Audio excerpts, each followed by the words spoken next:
आज पीर के रोज़ है 20 नवंबर, जो कि दुनिया भर में बच्चों के आलमी दिन की हैसियत से मनाया जाता है।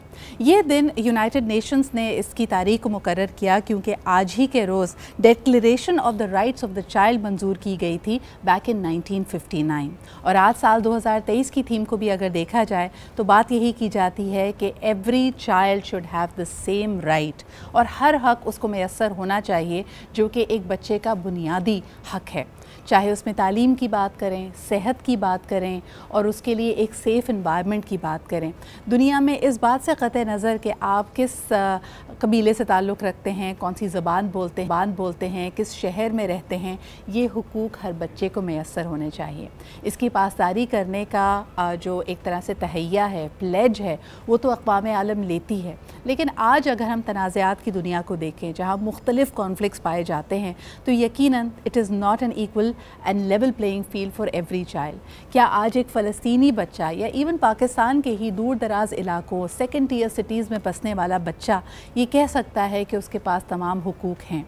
और इन हुकूक को उसके लिए दस्तयाब करना, इसकी ज़िम्मेदारी किस पे आयद होती है? रियासत पर, माशरे पर, समाज पर। हमारे यहाँ जिस तरह अगर ख़ुसूस बात की जाए, पाकिस्तान में आबादी इतनी तेज़ी से बढ़ रही है कि हमारे वसाइल नाकाफ़ी हैं। जी हाँ, और यही वजह है कि मुख्तलिफ़ इलाकों में रहने वाले, मुख्तलिफ़ शहरों और मुल्कों में बसने वाले बच्चे आज भी ये डिमांड करते हैं कि उनके लिए एक सेहतमंद माशरे की तश्कील दी जाए। इसकी ज़िम्मेदारी किस पे आयद होती है? रियासत पे, समाज पे, वालिदैन पे, या फिर हम सब पे? जी जनाब, आज का दिन जो कि ख़ास तौर पे बच्चों के हुकूक को फोकस में लेके आता है, उसकी निशानदेही करता है, माशरे को ये मौका देता है कि एक दफ़ा फिर वो तहैया कर सकें कि अपने बच्चों को सेहतमंद बनाना है, उनको तालीम के ज़ेवर से आरास्ता करना है और उनके लिए इस मुल्क को, इस माशरे को महफूज बनाना है। आइए सबसे पहले इसी हवाले से हाल ही में होने वाले एक वाक़े की तरफ नज़र डालते हैं, जहाँ एक अंडर एज बच्चे को जब आपने ये रहनुमाई नहीं दी और हमारा माशरा अपनी इन ज़िम्मेदारियों में उस गफलत बरतता रहा, तो ये बच्चा जब गाड़ी लेकर बाहर निकला है, इसने ना सिर्फ एक हादसा किया बल्कि इस हादसे की वजह से एक ही ख़ानदान के 6 अफराद लुक़मा अजल बने। हमारे साथ इस वक्त मौजूद हैं बैरिस्टर वकास अब्रेज़ ख़ान साहब, और मैं देख रही हूँ कि इस बच्चे की जो वीडियो है, जो लाहौर की ट्रैफिक पुलिस ने इसके साथ कॉन्वर्जेसन की, वो इस वक्त वायरल हुई भी है। और इसमें कोई उन्होंने मेहनत नहीं की बच्चे का चेहरा छुपाने की, उसको ब्लर करने की। बच्चे का नाम, बच्चे की आइडेंटिटी रिवील है, वो एक माइनर है at the end of the day. लेकिन बहरहाल जी, ये वाक़या एक बड़े ही संगीन जुर्म की तरफ उसको ले गया है। जानते हैं कि इस बच्चे के पास क्या राइट्स मौजूद हैं, और ये पूरा वाक़या जिस तरह आप वायरल इंटरनेट पे देख रहे हैं, इसके क्या रद्द अमल हो सकता है, इसके क्या नताइज निकल सकते हैं? अस्सलाम वालेकुम बैरिस्टर वकास। वालेकुम अस्सलाम। वकास, सबसे पहले तो मेरी कोशिश एटलीस्ट ये है कि अगर यहाँ पे ये फुटेज देखें, आप चल भी रही है, तो इसमें हमने इस बच्चे की आइडेंटिटी को ब्लर किया है। अंडर एज ड्राइविंग की वजह से जब बच्चा यानी वो बच्चा ही है, गाड़ी लेकर बाहर निकलता है, तेज़ रफ्तारी की वजह से किसी हादसे का शिकार होता है, ऐसा कोई भी वाक़या आपके ख़्याल में इसकी ज़िम्मेदारी किस पे आयद होती है? सिदरा, सबसे पहले तो मैं जो इंटरनेशनल चाइल्ड डे के हवाले से एक मुख्तसर सी बात करूँगा कि एक कन्वेंशन हो, वियना कन्वेंशन हो, यूएन चार्टर हो, जहाँ पे इंटरनेशनल इक्वल चाइल्ड के राइट्स को रिकगनाइज़ करते हैं, वहाँ पे पाकिस्तान का है जो आर्टिकल 9 से लेकर आर्टिकल 28 तक वो तमाम फंडामेंटल राइट जो कि पूरी दुनिया के अंदर बच्चों को दिए जाते हैं, पाकिस्तान का आइन भी गारंटी करता है, उसकी इंश्योरेंस देता है। लेकिन अनफॉर्चुनेटली प्रैक्टिकली या प्रैग्मेटिकली देखें तो ये वो कागज़ के फूल है जिनसे आज तक खुशबू नहीं आई। Coming to what your point कि ये जो फुटेज चल रही है और अंडर एज बच्चों को ड्राइविंग ये वालिदैन की ज़िम्मेदारी है, बिल्कुल ये उनकी रिस्पॉन्सिबिलिटी है। चाइल्ड डे को भी हम इसके साथ साथ लेके चलते हैं। इंटरनेशनली 10 जो बच्चों के बुनियादी राइट्स हैं, जिसमें उनका राइट टू लाइफ है, राइट टू एजुकेशन है, राइट टू मेडिकेशन है, राइट टू ट्रेनिंग है, प्रॉपर टीचिंग है, प्रीचिंग है। मेरे ख्याल में वालिदैन की ये बुनियादी ज़िम्मेदारी है। माँ की गोद पहली दरसगाह और बाप सोचों का महवर मरकज़ है। और इकबाल ने कहा था कि बाप की एक निगाह शफ़क़त हज़ारों लाइब्रेरी और कुतुबखानों से बेहतर है। तो मैं ये समझता हूँ वालिदैन के कंधों पे भारी ज़िम्मेदारी आयद होती है कि वो बच्चों को, अगर वो उनको तलवार देंगे, चाकू देंगे, पिस्टल देंगे, they are going to burn their own fingers. वो अपने पाँव पे खुद कुल्हाड़ी मारेंगे, बजाय इसके कि वो उनको टीच करें, प्रीच करें, उनकी ट्रेनिंग करें कि अंडर एज बच्चे बिल्कुल गाड़ी ड्राइव ना करें। और आपकी शायद नॉलेज में हो कि गुज़िश्ता 2-3 दिनों से लाहौर पुलिस ने मुकम्मल तौर पर इसे क्रैकडाउन किया है, और जो बच्चे 18 साल से कम उम्र है, इल्लीगली अनलॉफुली वो गाड़ी या कोई भी व्हीकल राइड करते हैं, चलाते हैं, तो उनके लिए जो है वो कानून का शिकंजा कस लिया गया, और 1200 से ज़्यादा लोग जो है वो और मेरे गिरफ्तार ख्याल में कर ये लिए गए। करना भी चाहिए, कहीं ना कहीं जहाँ हमारी कोताही होती है तभी ऐसे रवैये, ऐसी आदतें परवान चढ़ती हैं, और फिर बहुत सारे लोगों के लिए यकीनन जैसे इस हादसे की अगर जिक्र किया जाए यानी बड़ी तकलीफ़ का बायस बन जाती हैं। इसमें लोग अपनी जान से हाथ धो बैठते हैं। लेकिन मुझे जो सबसे ज़्यादा तकलीफ़ हुई वकास, अगर मैं इस पूरे वाक़ये को देखती हूँ कि जिस किस्म की ज़बान इस्तेमाल की जाती है। देखिए, इंसान ख़ता का पुतला है, ख़ास तौर पर बच्चे इस एज में रहनुमाई चाहते हैं। जब हम अपनी ज़िम्मेदारियों में कोताही बरतते हैं या किसी भी वजह से अगर बच्चे के साथ इस कम उम्री में, इस कम सिनी में अगर कोई गलती उससे सरजद हो जाती है या कोई जुर्म उससे हो जाता है, तब बतौर माशरा हमारी क्या ज़िम्मेदारी बनती है। हमारे यहाँ जुवेनाइल जेल्स तो हैं, लेकिन क्या आपको लगता है कि ये रेट्रिब्यूटिव अमल की वजह से ये बच्चे रेफर्मेशन की तरफ तो कभी आ ही नहीं पाते? उनकी ये गलती उनके लिए ज़िंदगी भर के लिए एक ब्लैक स्टैम्प बन जाती है। इस पर मैं चाहूँगी कि क्या हमारे पास रूल्स मौजूद हैं, हमारे लीगल सिस्टम में किस किस्म की बेहतरी की, इस्लाह की गुंजाइश है? देखिए, इंटरनेशनली अगर चीज़ों को देखें या अपने सिस्टम को देखें, तो हमारे भी सिस्टम के अंदर जो काइंड्स ऑफ पनिशमेंट है वो 8 से 9 है। जिस तरह आपने बात की, आपने you have absolutely put the nail on the head के रिफॉर्मेटिव काइंड ऑफ पनिशमेंट जो है वो अवार्ड की जाती है या इम्प्लीकेट की जाती है उन तमाम बच्चों को कि जिनकी हम समझते हैं कि उनसे कोई गलती सरजद हुई, कोई एरर कंडक्ट किया, कोई ऑफेंस कमिट हुआ, तो उनकी जो है इस्लाह के लिए, उनकी बेहतरी के लिए, उनकी बेटरमेंट के लिए, उनको माशरे का बेहतर शहरी बनाने के लिए वो तमाम रिफॉर्मेटिव प्रोसेस को ऑप्ट किया जाता है। लेकिन अनफॉर्चुनेटली हमारी सोसाइटी के अंदर, हमारी जेलों के अंदर वो कायदा जवाबी तो अपनाई नहीं जाते। फिर वही बात करूँगा कि रट्टी रटाई नसाबी किताबी बातें तो मिल गई, लेकिन यहाँ पर रेट्रीब्यूटिव अप्रोच को अपनाया जाता है। अगर किसी का हादसा हुआ तो अदले का बदला हर तरीके से इन्फोर्स किया जाए, और वो शख्स जो है जिसकी इस्लाह मतलूब थी या मकसूद थी, उसको आप उसके अंदर एक ज़िद का एलिमेंट या एक क्रिमिनल एलिमेंट या एक ऑफेंसिव अप्रोच जो है वो डेवलप करते हैं इन स्पाइट ऑफ डिलीवरिंग और making a reformative approach in that specific child. तो मैं ये समझता हूँ कि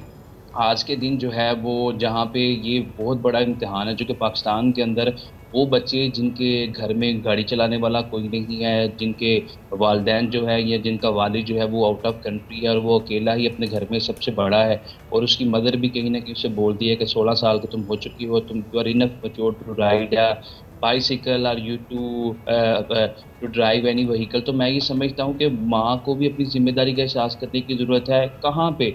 उन माशरों के अंदर यहाँ पे एथिक्स और मोरालिटी सबसे पहले है, और जिन माशरों में एथिक्स और मोरालिटी को सबसे आगे पे रखा जाता है वहाँ पे रूल ऑफ लॉ की इन्फोर्समेंट से हम सोसाइटी को बेहतर कर सकते हैं। सेक्शन 279 मौजूद है जिसके तहत पुलिस ने 1200 से ज़्यादा बच्चों को गिरफ्तार किया जो इलीगली अनलॉफुली ड्राइव करते हैं या कोई भी मोटरसाइकिल चलाते हैं। तो हमारा कानून मौजूद है 2 साल की सज़ा है, और इसमें ये बेलेबल ऑफेंस है, और बेलेबल ऑफेंस भी लेकिन अगर ये बात की जाए वकास, तो मेरे ख्याल में इससे भी हम आंखें नहीं चुरा सकते कि बच्चे तो बच्चे, हमारे मुल्क में कई एडल्ट्स हैं जो बड़े धड़ल्ले से हैवी व्हीकल्स भी ड्राइव करते हैं, हैवी बाइक्स भी चलाते हैं, और उनके पास भी वैलिड लाइसेंस नहीं होता। तो ये बच्चे जो सीख ले रहे हैं वो अपने बड़ों से ही ले रहे हैं। हमने तो इन कानूनी कार्रवाइयों को, इन दस्तावेज़ात को कभी अहम जाना ही नहीं, और आज से पहले ट्रैफिक पुलिस अगर इनको पकड़ती भी थी तो हम बड़े से बड़े शख्स को देखते हैं कि वो समझता है कि मामले को वही रफा दफा किया जाए, चालान उसका नहीं करता।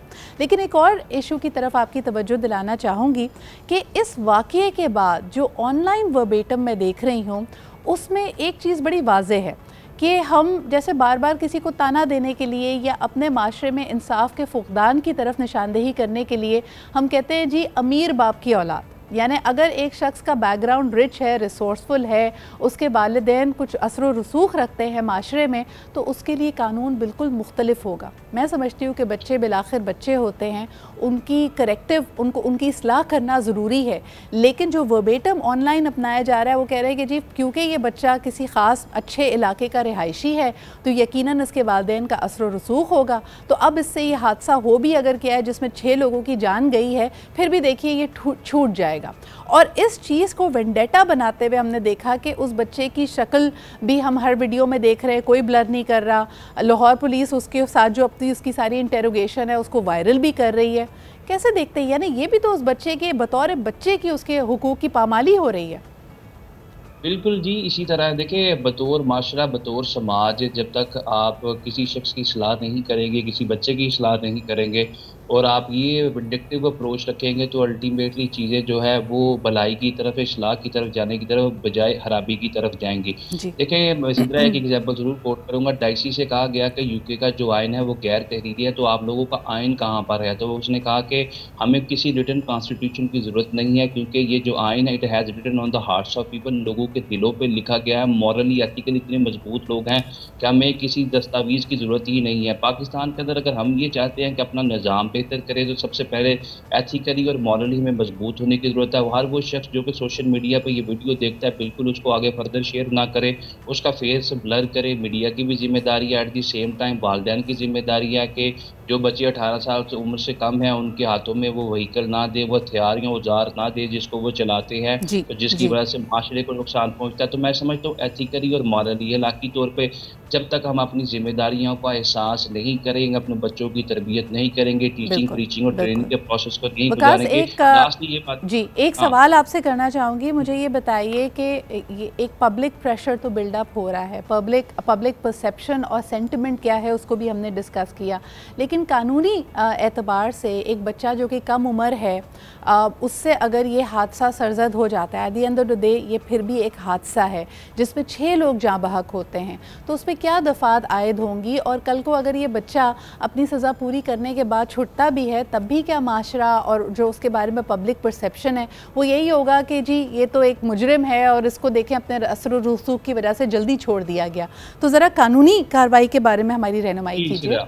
सीधा सेक्शन 322 है पाकिस्तान पिनल कोड का, that is clear in this regard. अगर कोई भी शख्स जिसके इनलीगल या अनलॉफुल एक्ट से किसी शख्स की जान चली जाती है अनइंटेंशनली, गैर दानिस्ता तौर पे, तो उसके लिए सेक्शन 322 है। उसकी सज़ा सिर्फ दियत है, उसमें कोई इम्प्रिजमेंट नहीं है, कैद बा मुशक्कत नहीं है, दियत के तौर पर सज़ा रखी गई है जो हर साल के सारे बाई की जाती है, कभी 25 लाख, कभी 26 लाख। तो आलमोस्ट म्यूचुअली ये चीज़ें डिसाइड की जाएंगी। कानून के अंदर भी शख्स की इंटेंशन बहुत ज़्यादा जो है फैक्टिव कंसिडर की जाती है, उसकी एफिकेसी है। अगर कोई शख्स गैर दानिस्ता तौर पे इल्लीगल एक्ट से किसी दूसरे शख्स की जान ले लेता है तो सेक्शन 322 है। इस केस के अंदर लाहौर पुलिस की तरफ से जो है वो जो इस्तगासा ट्रैफिक पुलिस की तरफ से सबमिट किया, उसके बाद लाहौर पुलिस ने इसमें सेक्शन 302 भी ऐड कर लिया है कि ये जो है इंटेंशनल मर्डर था, और एट द सेम टाइम 780 ये भी इम्पोज कर दिया है, जिसके तहत है कि ये एक दहशतगर्दी की कार्रवाई थी और इससे सोसाइटी के अंदर सिक्योरिटी और सेफ्टी बढ़ी है। मैं ये समझता हूँ कि 322 के हद तक ये केस प्रोसीड होगा, जो कि डेली बेसिस पे हम इस तरह के मामला देखते हैं। सेक्शन 322 इम्पोज किया जाता है इनके वर्षा के साथ दियत के मामला, तो दियत is also one of the kind of punishment जो कि सेक्शन 53 में पाकिस्तान पिनल कोड में डिफाइन किया गया। लास्टली एक बात ज़रूर करूँगा सीधा, क्योंकि आपका टाइम भी मुझसे सीधा है। देखिए, पाकिस्तान के अंदर जो चाइल्ड राइट्स की हम बात करते हैं, बट इट्स वेरी अनफॉर्चुनेट कि 2.5 करोड़ बच्चे जो है वो स्कूलों से बाहर हैं, और 1.5 से 2 करोड़ बच्चे ऐसे हैं जो गवर्नमेंट स्कूल में जाते हैं लेकिन उनके पास मेयारी तलीम नहीं। यहाँ आपसे ज़्यादा जो बच्चों की पॉपुलेशन है उनके पास हेल्थ की फैसिलिटीज़ नहीं है, उनके पास एक प्रॉपर ट्रेनिंग का मैकेनिज्म नहीं है, जदीद टेक्नोलॉजी से अवेयर नहीं है। तो मैं ये समझता हूँ कि पाकिस्तान के अंदर बच्चों के लिए बहुत ज़्यादा मसाइल है। हमने अपने आइन के अंदर तो हर चीज़ इन राइटिंग जो है इन ब्लैक एंड वाइट कॉर्पोरेट कर दी, वहाँ पर इनिशिएट यूमिनेट करी, बट अनफॉर्चुनेटली जहाँ तक इसकी अमलदारी की बात की, इन्फोर्समेंट की बात थी, फिर वही बात करूँगा कि ये वो कागज़ के फूल हैं जिनसे आज तक जो हमें कभी खुशबू नहीं। 50 साल गुजर के पाकिस्तान का आइन बने, Vienna convention, Hague convention, UN charter, सारी की सारी चीज़ें मौजूद हैं, लेकिन प्रैक्टिकली प्रैग्मेटिकली हम इनको इन्फोर्स नहीं कर सके। और पाकिस्तान के अंदर जो बच्चे हैं शायद वो अपने राइट्स के लिए अभी भी किसी मसीहा की तलाश में है कि जो चीज़ें निसाबी किताबी तौर पर तो अवेलेबल है, लेकिन हम तक इनकी रसाई और दस्तरस कभी मुमकिन नहीं हो। बिल्कुल सही कह रहे हैं, बहुत बहुत शुक्रिया। बैरिस्टर वकास हमारे साथ मौजूद थे। आपकी किसी भी बात से इख्तलाफ नहीं किया जा सकता।